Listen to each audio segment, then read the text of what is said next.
जी रोही डिजिटल के साथ मैं हूं आपका मेज़बान गौहर रहमान शेख। और मुल्तान के निश्तर हॉस्पिटल के डॉक्टर्स ने वो कारनामा सर अंजाम दिया कि जिसके ऊपर पूरी दुनिया में निश्तर हॉस्पिटल के इन डॉक्टर्स की टीम की वजीराई हो रही है और एक ऐसी सर्जरी की जिसमें ना सिर्फ मरीज़ की जान भी बचाई गई बल्कि सबको इस सर्जरी ने हैरान कर दिया। जी हाँ, ये मामला कुछ इस तरह से है कि एक ट्रैफिक हादसा होता है और ट्रैफिक हादसा इस कदर शदीद होता है कि लकड़ी का टुकड़ा जो 20 साला फ़हीम था उसकी आँख के ज़रिए दिमाग में 5 इंच तक जाता है और उसे फौरी तौर पर निश्चित अस्पताल लाया जाता है। ना सिर्फ मरीज़ की जान बचाई जाती है बल्कि उसकी आँख को ज़ाया होने से भी बचाया जाता है। तो ऐसी ये डॉक्टरों की टीम थी और उसके एक मेंबर हमारे साथ डॉक्टर अहमद शाह मौजूद है जिन्होंने इस सर्जरी को सरअंजाम दिया। डॉक्टर साहब, पूरी दुनिया में पजीराई हो रही है और इतनी जल्दी 1.5 घंटे पे मुश्तमिल ना सिर्फ मरीज़ की जान बचाई गई जिसकी जान जा सकती थी बल्कि उसकी आंख भी बचा ली गई। तो कैसे इस सर्जरी को अंजाम दिया? जिस तरह मरीज़ जो आपके पास आया उसकी हालत क्या थी, थोड़ा सा बताइएगा। पेशेंट जब हमारे पास पहुंचा है तो उस टाइम वो क्रिटिकल कंडीशन में था। उसकी जो थी ना आंख के ज़रिए एक लकड़ी थी जो कि ना बिल्कुल ब्रेन के अंदर गई हुई थी।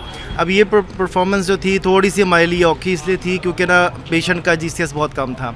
मैंने राइट अवे अपने जो है ना प्रोफेसर साहब लियाकत अजीला साहब को इन्फॉर्म किया और मैंने आई वालों को भी इन्फॉर्म किया, उनको ऑन बोर्ड लिया हमने। और डॉक्टर नौश शेरवान साहब जो हैं वो उनके एसआर वो पहुँच गए और हम लोगों ने फिर जो है ना इस सर्जरी को एक समझ जॉइंट वेंचर के साथ परफॉर्म किया। नो डाउट एक ख़तरनाक ऑपरेशन था क्योंकि उसकी आँख, बिनाई और दिमाग 3 इकट्ठे जो थे ना हमने बचाने थे और फारवर्ड लॉज उसकी जान ही बचानी थी। तो ज़ाहिर है कोशिश की है, अल्लाह ने जौन सा है ना उस पर भी करम किया और हमें भी सुरखरू किया और अल्हम्दुलिल्लाह मरीज़ जो है ना बहुत बेहतर है। अच्छा डॉक्टर साहब, ये बताइएगा जब यहाँ पर मरीज़ को लाया गया उस वक्त उस मरीज़ की क्या हालत थी और लकड़ी का टुकड़ा कितना फ़ीसद जो था वो अंदर जा चुका था और दिमाग को कितना मुतासिर कर सकता था? और ये बताइएगा कि अगर ये सर्जरी थोड़ा सा डिले की जाती तो ये मरीज़ के लिए कितनी ख़तरनाक थी? देखें, सर्जरी जो होती है ना ये इसका एक असूल होता है कि the sun must not rise and set on the same day. तो जैसे पेशेंट आता है हम हमेशा इमरजेंसी में तैयार होते हैं। तो हम लोगों ने इसको करने के लिए जो है ना ज़्यादा देर नहीं लगाई और हमने फ़ौरन से पहले उसको इंटूबेट किया, एनेस्थीसिया टीम को ऑन कॉल लिया और कर दिया। हाँ, अगर हम डिले करते पॉसिबिलिटीज़ थी कि इंटरनल ब्लीडिंग इतनी हो जाती कि उसकी जान जा सकती थी, लेकिन अल्लाह का शुक्र है वो बेहतर हो गया। प्लस ये कि लकड़ी कितनी थी तो आप देख लें कि 5 inches it's a lot of length और वो आँख के ज़रिए ऊपर ट्रेवर्स करती हुई प्लेट के अंदर से सीधी ब्रेन के अंदर गई हुई थी।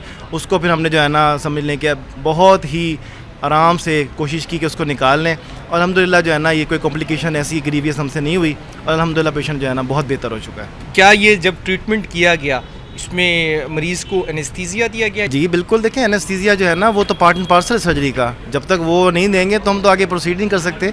एनेस्थीसिया की टीम को ऑन कॉल है। मैंने कहा एक ये कंबाइंड एफर्ट था क्योंकि वो पेशेंट इतना इरिटेबल था कि वो संभाला नहीं जा रहा था। ठीक है, ज़ाहिर है वो पेन में था और उसके अलावा जो था ना वो बेहोश हुआ था। अब वो इरिटेट होता था, फिर दोबारा बेहोश, फिर इरिटेट, तो उसको फिट्स भी पड़ रहे थे। अब हमने एनेस्थीसिया वालों की हेल्प से जो है ना उसको ट्यूब हमने पास की, उसके बाद हमने प्रोसीड किया। Is fine now. अच्छा, अब जो है इस सर्जरी को टाइम गुजर चुका है, क्रिटिकल जो हार्ट्स है वो भी गुजर चुके हैं। ये बताइएगा कि मरीज़ की इस वक्त हालत क्या है और उसको मुकम्मल तौर पर रिकवर होने में कितना वक्त लगेगा? अच्छा, इसमें देखें ये कि ना पेशेंट था पॉलीट्रॉमा का, उसको जो है ना फ्रैक्चर्स भी थे, तो जहाँ तक ताल्लुक़ था उसके ब्रेन का तो it will take some time. बाकी जो हैं उसके फ्रैक्चर्स हैं वो भी हील हो जाएंगे और पेशेंट जो है वो निश्तर में मौजूद है, बेहतर है और अल्हम्दुलिल्लाह ये है कि उसकी बिनाई भी ठीक है और वो उठ के बैठा हुआ है, खा भी रहा है। तो ना ये एक सर्जरी का बड़ा असूल होता है कि जब तक मरीज़ नहीं खाता सर्जन भी नहीं खाता, तो हम लोग भी अब खाना खा रहे हैं, इसका मतलब इज़ बेटर नाउ। अच्छा, ये बताएं, जब ये इतनी कामयाब सर्जरी की जिसकी पाकिस्तान समेत दुनिया भर में पजीराई हो रही है मेडिकल के शोबे में, तो आपके जो कुलीग्स हैं और जो दुनिया भर से आपके भी ताल्लुक़ वाले हैं, क्या रिस्पॉन्स था? कैसा महसूस होता है एक शख्स की जान भी बचा ली और इतनी कामयाब सर्जरी की गवर्नमेंट हॉस्पिटल में? देखें, गवर्नमेंट हॉस्पिटल्स में इस तरह की सर्जरीज होती हैं तो लोगों का एतबार बढ़ता है हमारे पे और हम लोग भी इसीलिए होते हैं यहाँ पे कि लोगों का एतबार जितना ज़्यादा गवर्नमेंट के हॉस्पिटल से बढ़ना चाहिए वो बढ़े और वो यहाँ पे आएँ, वो ट्रीट हों। और सर्जरी के बाद ऑब्वियसली देखें जो बंदा मेहनत करता है और उसको उसका आउटकम मिल जाए ना, उससे ज़्यादा खुशी आपको कभी भी नहीं होगी। और अल्हम्दुलिल्लाह वी आर वेरी हैप्पी और अल्लाह का बड़ा शुक्र अदा करते हैं कि हमने एक इंसानियत को बचा लिया। हमारे साथ डॉक्टर अहमद शाह मौजूद थे जिन्होंने इस सर्जरी को सरअंजाम दिया और इनके साथ एक टीम मौजूद थी और इस टीम को लीड करने वाले डॉक्टर राशिद कमर राव भी थे जो प्रिंसिपल भी हैं। 3 शोबों के जो डॉक्टर्स थे इन्होंने इस सर्जरी को सरअंजाम दिया है और इस वक्त जो मरीज़ है उसकी हालत भी स्टेबल बताई जा रही है। अपने मेज़बान गौहर एमान शेख को रोही डिजिटल से फ़िलहाल के लिए इजाज़त दीजिए।